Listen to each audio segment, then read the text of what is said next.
유대교회 이스라엘 하나님 신앙, 그리고 유대교에서부터 시작이 되었지만 육신을 입고 이 땅에 오신 하나님 예수 그리스도를 주로 고백하는 기독교 신앙에서 아브라함이 가지는 위치는 독보적입니다.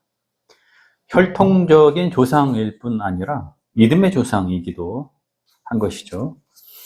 창세기의 원 역사라 불리는 선악과 홍수, 바벨의 시대는 하나님의 선하신 창조와는 사뭇 다르게 교만과 불의함과 탐욕이 파멸이라는 결과를 초래하는 악순환의 구조였습니다. 추방, 형제 간의 살육, 심판과 흩어짐으로 귀결되었죠. 창세기 12장에서부터 이러한 흐름이 일단락되고 하나님이 한 인간을 찾아오셔서 본격적으로 인격적인 관계를 맺으시는 시점이 열리게 되는데요. 이스라엘의 태동, 그 인물이 바로 아브라함입니다. 이름이 아브람에서 아브라함으로 바뀌는 시기가 있는데 설교에서는 그냥 아브라함이라고 칭하겠습니다. 여호와께서 아브라함에게 이르시되 너는 너의 고향과 친척과 아버지의 집을 떠나 내가 네게 보여줄 땅으로 가라. 내가 너로 큰 민족을 이루고 네게 복을 주어 내 이름을 창대하게 하리니 너는 복이 될지라. 중요한 이 구절을 우리는 어떻게 읽고 있는가에 관하여 먼저 제가 생각하는 두 가지의 일반적인 시각을 제시하고 검토해 보려고 합니다. 첫 번째, 아브라함이라는 사람이 있었는데 어느 날 갑자기 하나님이 나타나셔서 내가 네게 복을 줄 것이니 여기를 떠나라 명령하셨다거나 하늘에서부터 그러한 음성이 들려서 그가 모든 걸 정리하고 여행을 시작하게 되었다. 이렇게 읽는 것입니다. 이 경우 본문을 동화적으로, 감상적으로 바라보기 쉽습니다. 신비한 음성을 들었으니 그에 대한 순종은 당연한 거지. 단순화시켜버리면 아브라함이라고 하는 한 현실적인 인간의 고뇌, 약속을 주시는 하나님은 어떠한 분이신가에 관한 묵상의 차원이 간과될 수 있어요. 두 번째, 하나님의 약속, 창대하게 되리라. 여기에 집중해서 읽는 것입니다. 창대라는 말 속에 아브라함이 기대했고 응답받았던 복의 내용들이 담겨 있다고 보는 거죠. 후손들이 많아질 것이고 큰 민족을 이루게 될 것이며 복의 근원이 되리라 입니다. 하나님은 아브라함에게 복 주시는 분.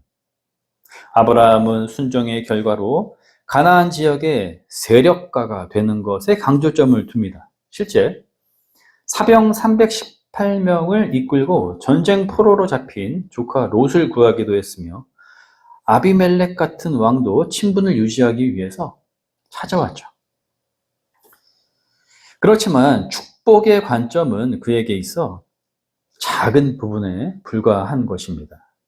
어려움을 딛고 자수성가를 했다거나 신의 도움으로 부자가 된 이야기는 동서고금 어디에서나 찾을 수가 있는 것이죠. 창대라는 말을 번영과 영향력으로 볼 것이 아니라 하나님과의 관계에 있어서 누리는 풍성함으로 해석한다면 괜찮은 안목이라고 할 수도 있겠습니다. 아브라함은 유대교를 넘어서는 초기 기독교 신앙에서 율법의 행위로서가 아닌 믿음으로 의롭다 여김받는 인간의 전형으로 제시된다는 점에서 중요합니다. 오늘 교회력 서신서 본문으로 주어지고 있는 로마서 4장에서 사도 바울이 이러한 아브라함의 믿음을 설명하고 있죠. 그의 떠남과 결단은 초기 기독교가 처한 1세기 현실적인 어려움에서 그리스도인이 된 자신들의 처지로 이해되었으며 제자의 도를 걸어가도록 격려하고 이끄는 좋은 모범이 되었습니다. 아브라함은 아버지 데라, 형제인 나홀과 함께 갈대아 우르를 떠나 하란에 머물고 있었습니다. 하란이라는 형제가 또 있었는데 여정을 시작하기 전에 죽었고 아들 롯을 남겼죠. 하란이 두 번 나오고 있어요. 헷갈릴 수가 있는데 인명이기도 하고 지명도 되는 겁니다. 베라가 여기에서 죽고 아브라함과 아내인 사라, 롯이 남게 되었습니다.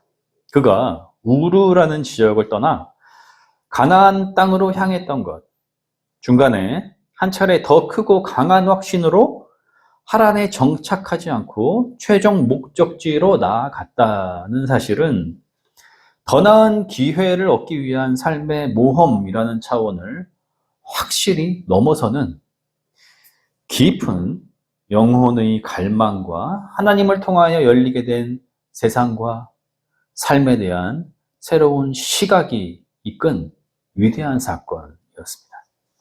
고대 문명의 발상지인 메소포타미아 지역의 중심 도시였던 우르는 경제와 문화 그리고 수많은 인간관계의 충돌을 피하기 위한, 해소하기 위한 법의 논리가 발달했던 곳이었습니다. 오늘날 많은 이들이 성공을 향한 기회와 문화적 혜택을 누리기 위해서, 삶의 만족을 얻기 위해서 대도시에 정착하기를 원하잖아요. 우상이 가득했던 이 도시에는 인간의 욕망과 이상이 꿈틀댔습니다. 소위 종교 현상들이 넘쳐났던 것이죠. 인간의 바램과 이상이 실현될 수 있으리라는 기대가 거기에 만연했습니다. 아브라함이 이러한 삶의 터전을 떠난다는 것은 결코 쉬운 일이 아니었을 겁니다. 1절에서 너희 고향과 친척과 아버지의 집은 내가 너에게 보여줄 땅과 서로 대조되고 있습니다. 전자는 구체적인 조건들로 제시가 되죠. 사람들이 머물고 싶어하는 그 도시를 떠나라는 차원을 넘어서서 고향, 친척, 아비의 집으로 명시되고 있는데요. 현재 내가 속한 자리와 위치, 그리고 과거의 배경까지 모두를 내려놓고서 나를 따라오라는 것입니다. 구자는 막연한 미래, 지금은 당장 손에 잡히지 않는 약속이죠. 확실한 너의 세계에서 불확실성의 부르심의 내일로 옮겨가라는 것인데 미래의 길은 하나님이 보여주셔야만 찾을 수 있게 될 것입니다. 하나님이 이끄셨다는 것, 그 사실은 무엇보다 여정에 있어서 중요한 기준이 됩니다. 자신의 신념으로 행한 것이 아니었으니까요. 하지만 그 부르심이라는 것이 대체 무엇인가에 관해 묻고자 할 때 우리는 한 인간 아브라함을 발견하게 됩니다. 그는 우르에서 스스로 삶을 성취하거나 즐거움이라고 하는 만족을 얻는 일에 갇혀 있을 수가 없는 영적 갈망에 이끌린 사람이었다라고 봐야 합니다. 하나님의 부르심에 응답할 수 있는 영혼이 민감한 사람이었던 것이죠. 만약 그러한 상태가 아니었다면 말씀에 순종하여 새로운 영적 시각을 가지고 순례자가 되는 일이 어떻게 가능했겠습니까? 바울은 아브라함의 영적 갈망과 하나님의 약속을 바라보는 시선에 관하여 로마서 4장 17절과 18절에서 다음과 같이 설명합니다. 그가 믿은 바 하나님은 죽은 자를 살리시며 없는 것을 있는 것으로 부르시는 이시니라. 아브라함이 바랄 수 없는 중에 바라고 믿었으니. 그는 부활의 하나님과 창조의 하나님을 신뢰했던 것이죠. 생명을 얻는 것, 그리고 무라고 하는 없음의 상태에서 존재함이라고 하는 살아있음의 상태로의 변화를 가능케 하시는 분이 바로 하나님이시라고 확신했던 것이며 그분께서 내게 나아갈 바를 알려주실 것이다. 이러한 전적인 신뢰를 두었던 것입니다. 그의 믿음은 바랄 수 없는 중에 발휘된 것이었기 때문에 특별한 것이었습니다. 아브라함의 상황을 봅시다. 나그네이기 때문에 삶의 안정이라고 할 수 있는 기반이 없었어요. 자신의 뒤를 이을 후사가 없었기 때문에 이제 늙어버린 육신이 쇠하여지는 것을 막을 도리가 없고 죽음은 그 무엇도 남기지 못하는 소멸로 이어지게 될 것이라는 허무에 떨어질 운명이었습니다. 하지만 아브라함은 이처럼 바랄 수 없는 중에 하나님을 신뢰하였기에 하나님으로부터 의롭다 인정을 받았던 것입니다. 바울이 로마서 4장 20절에서부터 22절에서 이 사실을 강조합니다. 믿음이 없어 하나님을 의심하지 않고 믿음으로 견고하여져서 하나님께 영광을 돌리며 약속하신 그것을 또한 능히 이루실 줄을 확신하였으니 그러므로 그것이 그에게 의로 여겨졌느니라. 아브라함의 믿음은 오늘 우리 그리스도인들에게 어떠한 신앙의 본보기가 될까요? 로마서 4장 23절, 24절 말씀을 중심에 새겨봅시다.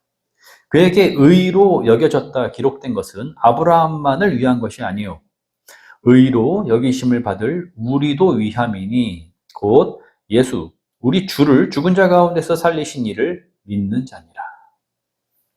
과학과 이성을 신봉하는 현대인에게 나의 죄를 위해 십자가에서 죽으신 하나님의 아들을 믿는 일과 그분의 부활하심을 따라 우리도 죽음을 넘어 부활의 새 몸을 입게 되리라는 소망을 붙든다는 것은 뜬구름 잡는 소리, 비논리적인 이야기 정도로 들릴 수가 있어요.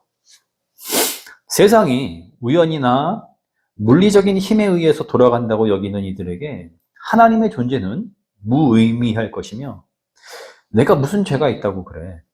어쩌다 보니 태어났고 고통이든 즐거움이든 생을 살다가 늙고 병들어서 막연히 떠나는 것이 인생이 아니겠나. 이처럼 냉소적으로 말하는 이들에게 십자가와 부활은 들리지 않는 소리에 불과할 겁니다.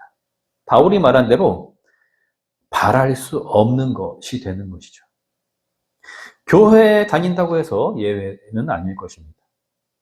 기독교 신앙의 본질, 그 중심으로 들어가기 위해서 힘쓰지 않는다면 하나님이 누구신지, 인간이 어떠한 존재인지 성찰하려고 하지 않는다면 살아있음이 무엇이며 영원을 사모한다는 것이 무엇인지 물으려고 하지 않는다면 아득한 처음과 창조, 그 시원성과 종말에 관하여 멀리 눈을 들어 보려고 하지 않는다면 하나님의 인간을 향하신 위대한 섭리인 예수 그리스도의 십자가와 부활은 그저 바랄 수 없는 차원에 머물고 말 것입니다.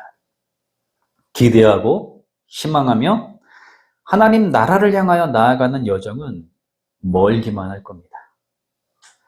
우리의 믿음의 조상 아브라함은 하나님의 부르심 앞에서 익숙함으로부터의 결별을 통해 떠남을, 미래를 책임져 주시는 하나님께 자신의 온 생을 맡김을 통하여 결단을 감행했습니다.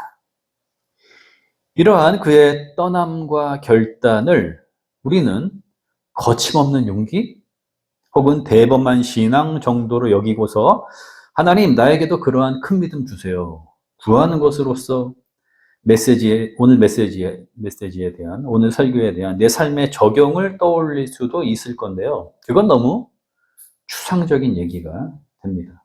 우리는 구체적으로 무엇으로부터 떠나 어떠한 새로운 결단으로 나아가야 하는 걸까요?